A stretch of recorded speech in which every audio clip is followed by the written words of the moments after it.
Hi fellow students, welcome to Ella's Kitchen. I'm Ella and today I'm going to be teaching you how to bring a taste of Rome into your home.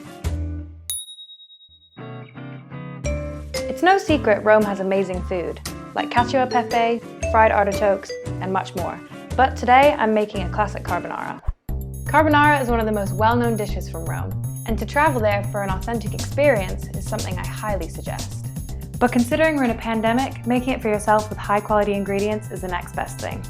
To get the most authentic ingredients, I'm going to my local Italian deli, Mario.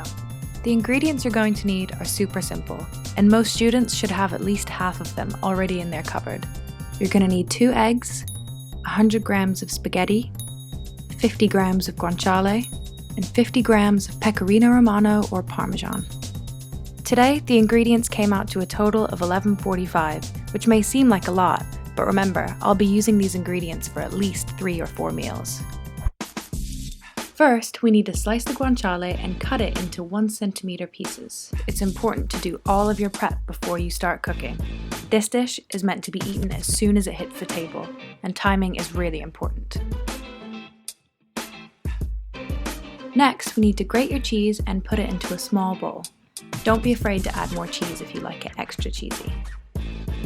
In another bowl, add 1 whole egg plus 1 egg yolk and mix thoroughly. Top tip, add an extra egg yolk for every additional portion. Finally, add your grated cheese to the bowl of eggs and mix thoroughly. Salt your pasta water and bring it to a boil. While the water is boiling, fry your guanciale on a low heat until it's slightly crispy and the fat is transparent. When it's ready, remove the pan from the heat and set to the side. Drop your pasta into the boiling water and cook until al dente.